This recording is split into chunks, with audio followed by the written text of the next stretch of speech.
Hello and welcome. Welcome to GIS. Welcome to hearing us talk about the school, what it stands for, how it was founded, and all the things that go into making this school the best that you could ever imagine in the country of Ghana and the continent of Africa. This is GIS. Our motto is understanding of each other. And since 1955, we have been practicing this every single day.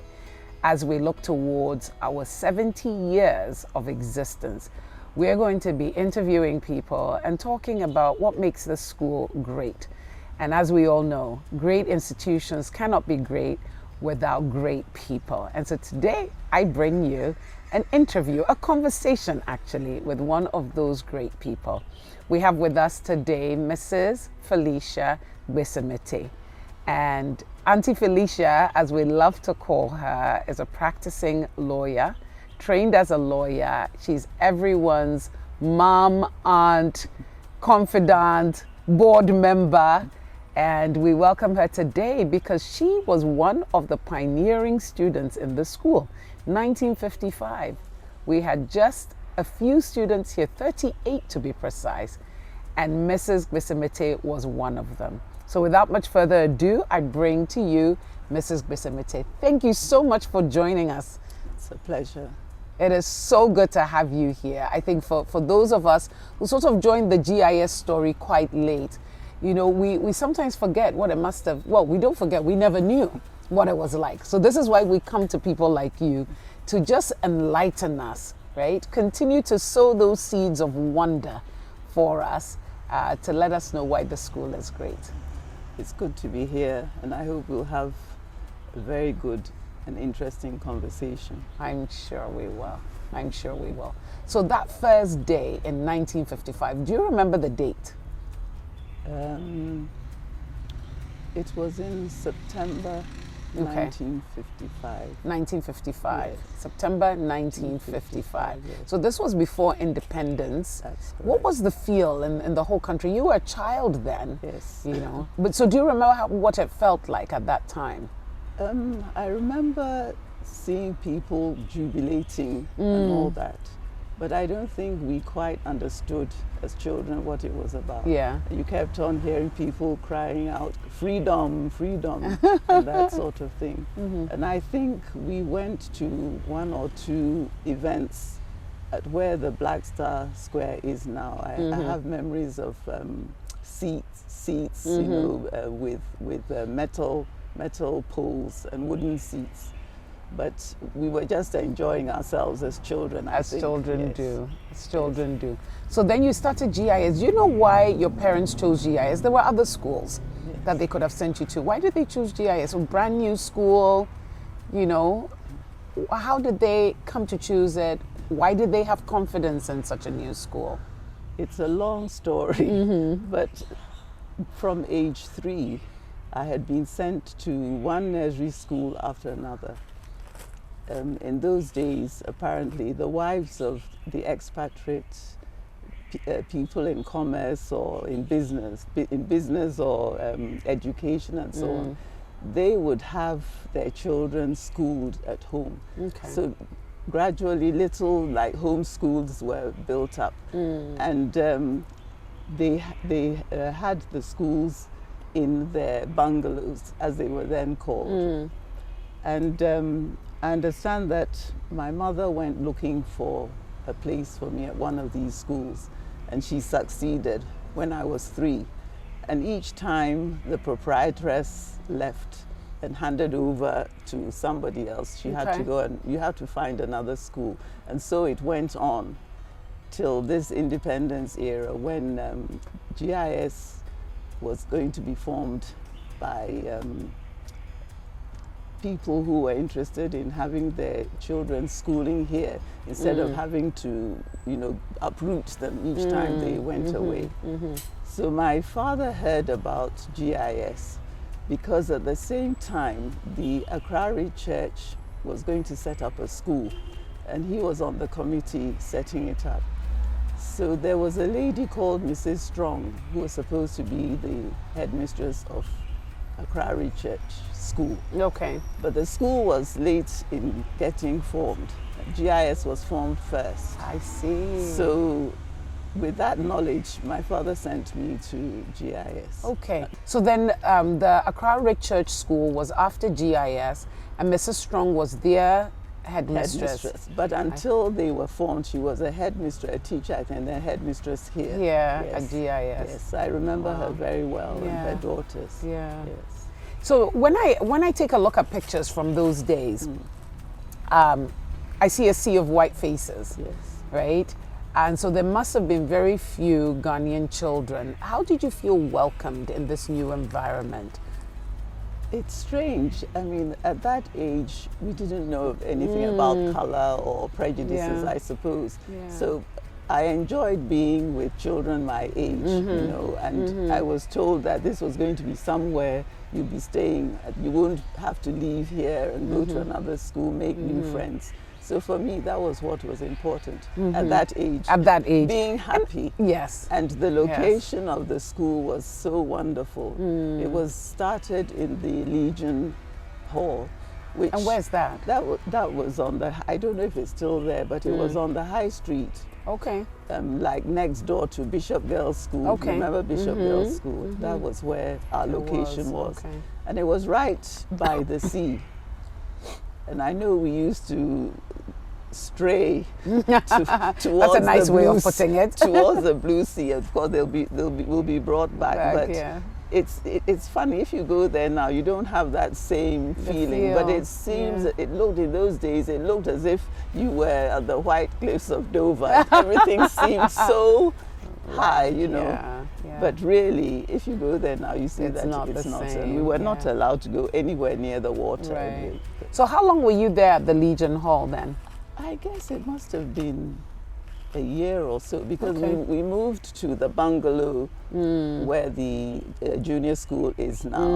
And I remember our classroom was, I think, upstairs. Okay. And the younger ones were downstairs. So that's the current music room. Yes, Right. I believe. So it was actually somebody's home. It was a government bungalow. Okay. The bungalows were originally for the expatriates, you know, but some of us lived in the bungalows because of the work our fathers were doing. So we lived at the Ridge Roundabout. Okay. That's how come we knew about the Ridge Church School and all that. Yeah. Yes. So then you move from the Legion Hall and you come to this new property. Yes. And you're told that this is where our school is Yes, going to that's be. right. How does it feel like for you now when you walk in there? Because so much has changed. It is incredible. I can't imagine. It must be jarring sometimes. It's very pleasant seeing what development can do. That's wonderful. And I'm amazed, every time I'm amazed at what is there now, how things are looked after, kept well, you know, the gardens are well tended and all that. I mean, it's like, I feel very welcome whenever I stroll there. Yeah. It's a really nice atmosphere and very, very different from what we had. Because we had this Legion Hall and there were partitions. You know, I think we were probably only about 3 classes at the time. I can't quite remember. And you used to stray from partition to partition, right? A friend of mine did that. Oh, I okay. never did.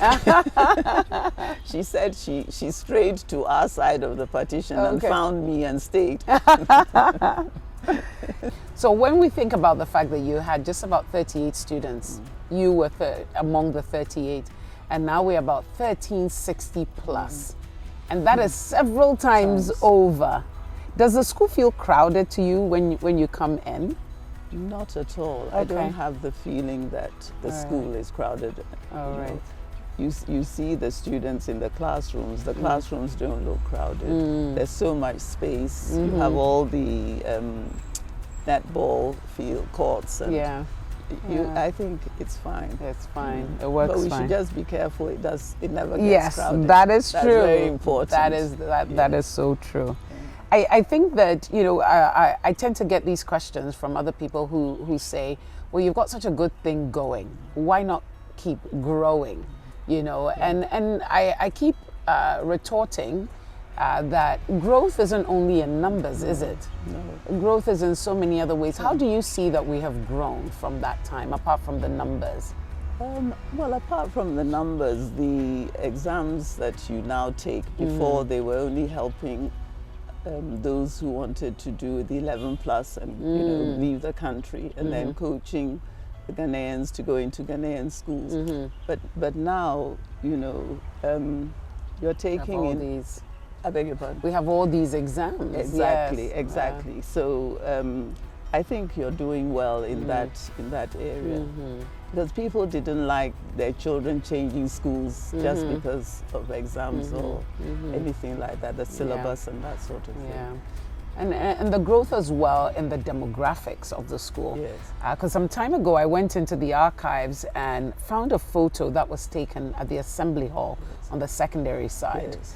And from the vantage point where the person must have stood to take that photo, it was a sea of white faces, and I could pick out the African, Ghanaian or African children from that. And so I stood at that same place and I took a photo, and it's the opposite. No. So there's some growth in a change in the demographics as well, and I think that speaks to a change in the economy where more Ghanaians, more Africans can afford the school. Was it considered expensive in your time as well? I think it was considered expensive, and I appreciate my parents for giving up quite a lot of things so that we could come to school here. Because my father always said that the inheritance you can give your children that no one can take from them is a good education. If you leave a house or houses, people will fight over it and your children will see nothing. True. But nobody can take the education from them. Yes. And you have, your children came here and your grandchildren are now here. That is such a huge testament, to what the school does, I don't see how they could Where go else? to any other school. I would be letting the side down.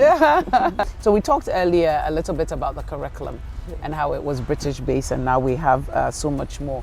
Do you recall an incident or a certain style of teaching? I want to get a feel of what the classroom was like at that time for you.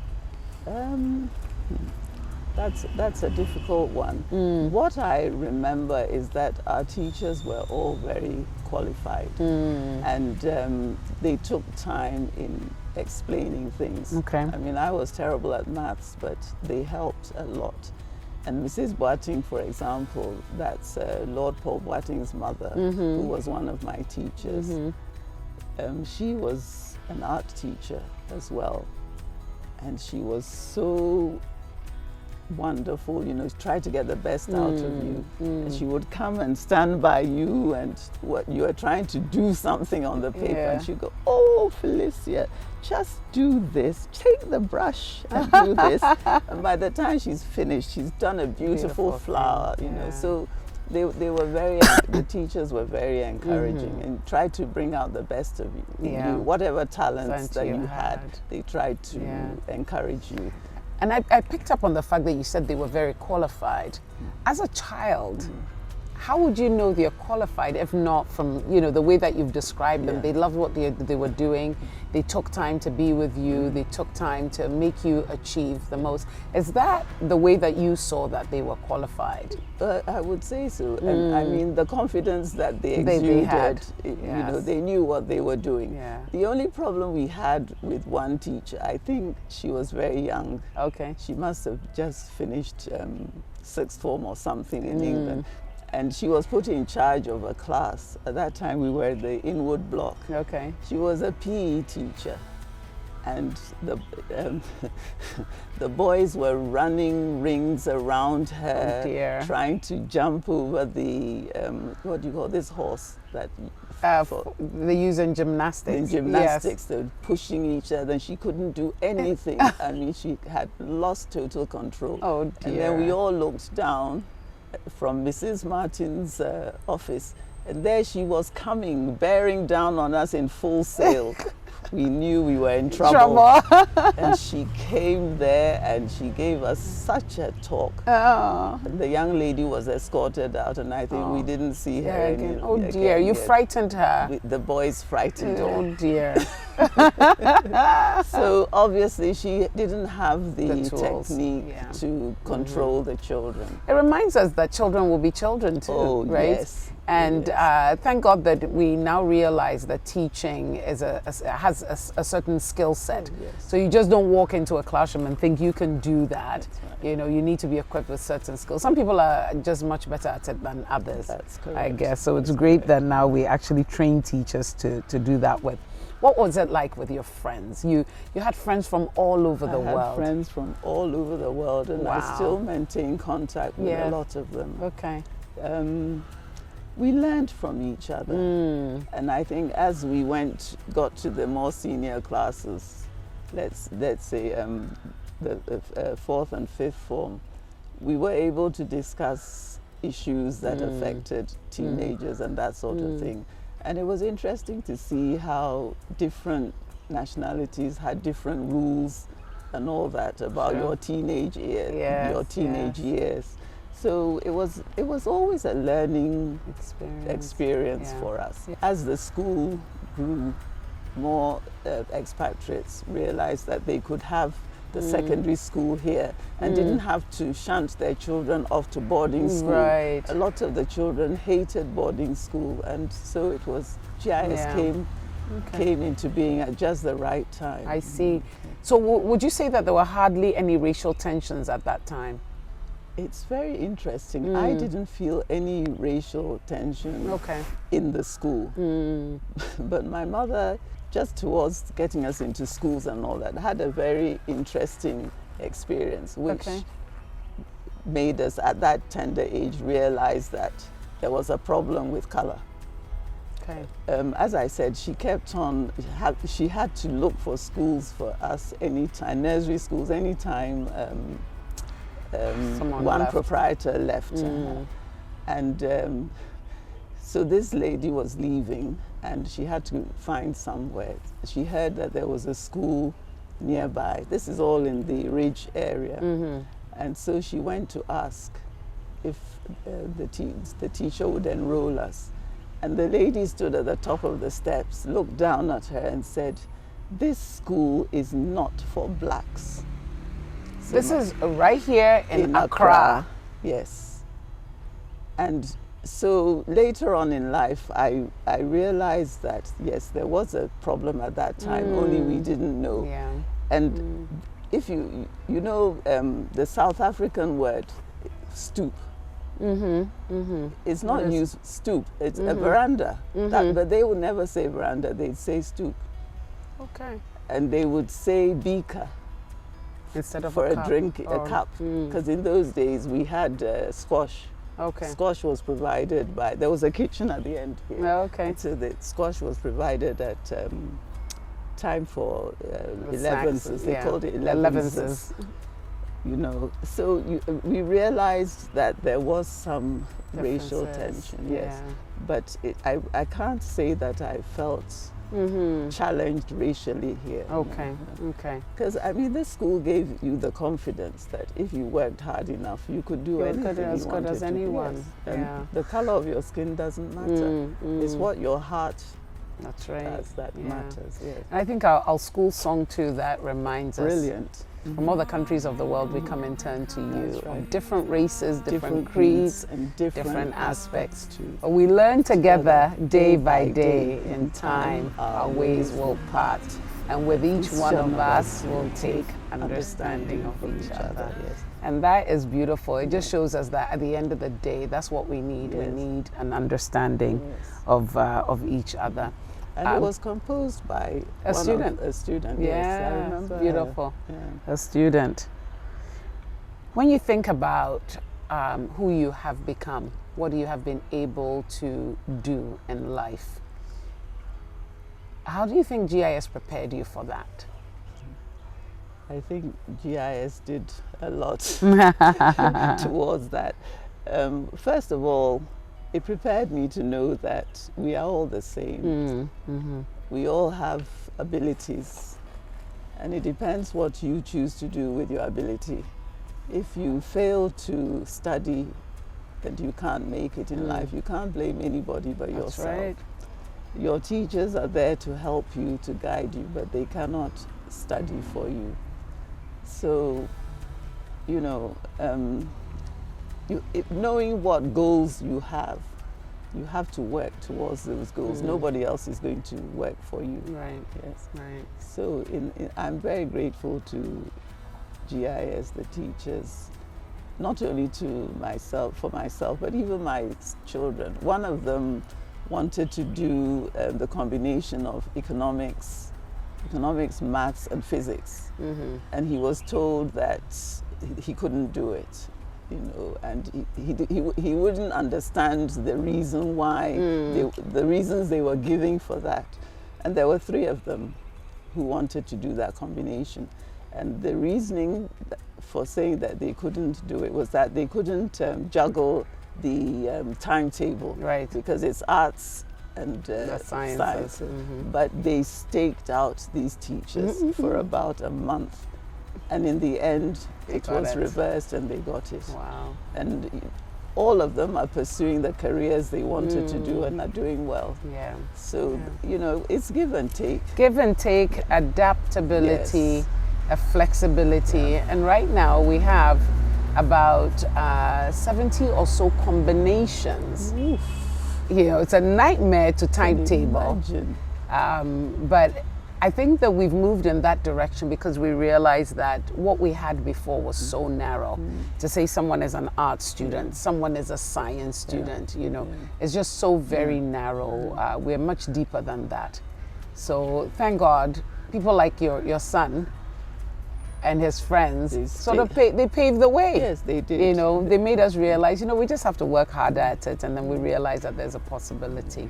You shared some photos with us, and I just want us to maybe for you to walk us through some of these photos. I want to start off with this one here, because we are sitting underneath that tree. The very tree. I mean, this is from how many years ago? Over 50 years ago. And the tree's still here.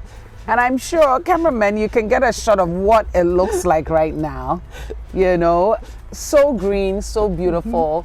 How does it feel like for you? You see that, and it should have a caption there. Yes. You too go grow. Yes, yes, because clearly it has, right? Is that it has all the wrinkles and everything, it's tree lovely. wrinkles. I mean, I love the roots. It's wonderful. I can just see Mrs. Boating sitting here and painting it, and she would come out with all these roots. Yeah. Wow. Wow. It's a lovely environment. Beautiful.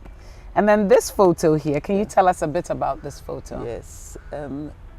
The tall lady is Mrs. Inwood, and then Mrs. Martin is the other lady. And I believe the gentleman at the extreme right is the Governor General. Arden Clark. And the gentleman at the far end is his assistant. Yes. Do you know on what occasion this was? I'm not sure which one. I'm not sure what it was. But this is in a classroom. Okay. This is in a classroom. So it looks like they must have come round. So, all right. I wonder who was teaching there, because Mrs. Martin was head of school before Mrs. Inwood. So this is early time. Yeah. So it may have been Mrs. Inwood's class that maybe they had visited. It could, yes, since it's maths, it could have been. It could have been. Yes. 2 powerful women leading the school. They were amazing. They were very, very good. How interesting. And then this photo here, this is one of you and someone else. Who is this? That's Mrs. Inwood. Wow. My parents were friends with them, and after she left Ghana, she insisted that anytime I came to the UK, I should look her up. So this is one of the occasions that you did. Mrs. Inwood passed away. Yes. How many years ago was that? Ooh, I think about 5. About 5 years ago. And you went for the funeral? I had to go. I had to go, yes. She was so good to me. How impactful, you know. I think when we teach, on a day-to-day basis, we forget about the impact. And it's at moments like this, you're looking at this photo. I can just imagine what was going through her mind. You know, this was that little kid, you know, that little kid is little no more, taller than I am, you know, and accomplished, and how beautiful. This is the reward of teaching. It is a reward. And I would do anything for her. Yeah. I still call her husband from time to time. He's still alive. He's 90 plus. Wow. Just for him to know that we still care about him, even though she's no more. Yeah. Yes. Do they have children? Yes, they have a son. Okay. Yes. And he's in the UK as well. Yes. Lovely, lovely. And then this is a photo of the school. Whole school. This was the whole school. And all the teachers at that time. I think it was taken over there. Remember there used to be something like an old tennis court. Yes, yes. And I think it was probably there. Yes. To think that this was the whole school one time. Yeah. And this is probably maybe 2 classes now. You know. And that was the whole school. But I can make out some of the people there. Yes. Wow. Yeah, make out some of the people. Beautiful, beautiful. And then this photo. That is the other one. That's Princess Marina, I was told. So you have to find out who Princess Marina. But I think it was when it must have been at Independence or. Okay. Or maybe when Inwood Block was open? Possibly. Yeah. But I'm sure the British High Commission would be able to tell us who it is.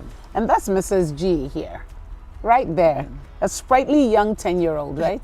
10, 11? 10, 11. Yeah. Sure. And then Catherine Strickland.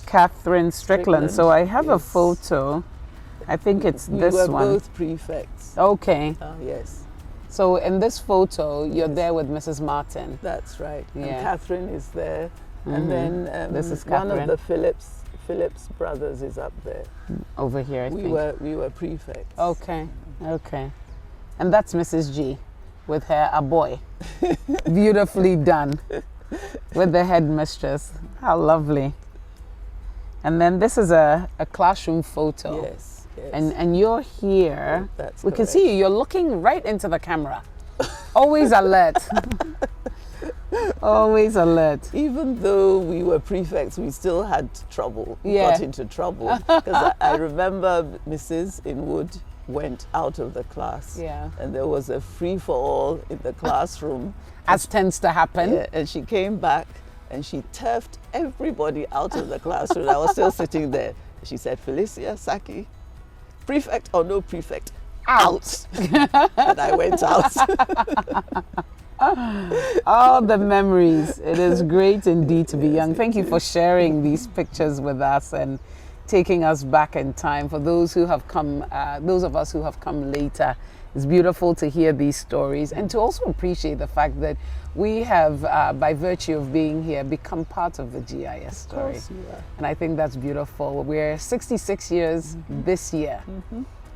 Incredible to think what this school will be like in 66 years' time. I'm telling you. You know, and just to know that we have walked, you know, the campus, and our feet have trodden on ground that 66 years from now, another child will be walking here. Amen. And we hope that they'll be watching our video and they'll be saying, this was the principal in 2021, and this is Mrs. GBESEMETE who's being interviewed, who was one of the first students in 1955. If you are watching this, and we're in 2021 right now, so 60 years from now, we're well into 2080. By now, you will be looking at it as archival material, You know? and we will be long gone. Long. But we want to tell you, you are lucky. You are blessed to be part of this.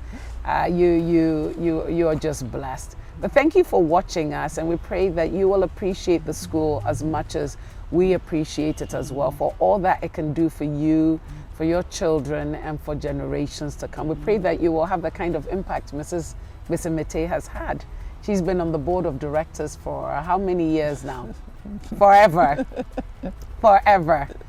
She's a member director on the board. So she started out as a student, continued loving the school all through, and continues to give back as a member of the board. So we thank you for your time. We appreciate that you took time out to come and share with us your experiences. And we hope that we can talk some more sometime later. So future generations, Mrs. G, do you have a last word for them? I just want to thank God for the opportunity for this conversation. And I also want to appreciate the teachers of the school. You're doing a wonderful job. Keep it up, support each other, and you'll sail through by God's grace. Wonderful. I wish the children all the best. I hope that they will take their lessons seriously because for many of them, parents are making great sacrifices. And those sacrifices should not be in vain. They're being trained to take over from our generations. That's right. So you must take your studies seriously, even as you have fun. Yes, even as you have fun. Let's not forget, children, have some fun as well. Enjoy being a kid. Thank you so much for your time. God bless you all. Thank you. From all the countries of the earth, we come and turn to you. Of different races, different creeds, and different aspects too.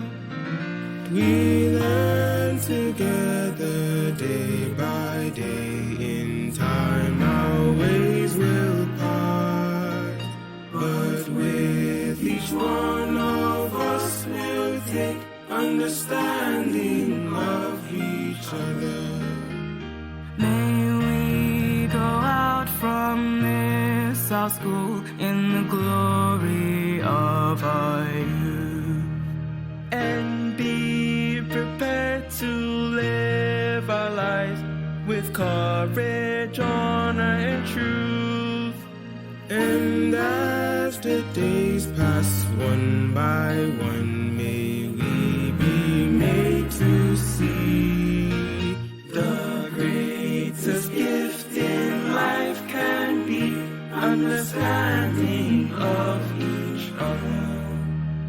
Of all the lessons we have learned, the greatest one must be that all the peoples of the earth should live in harmony.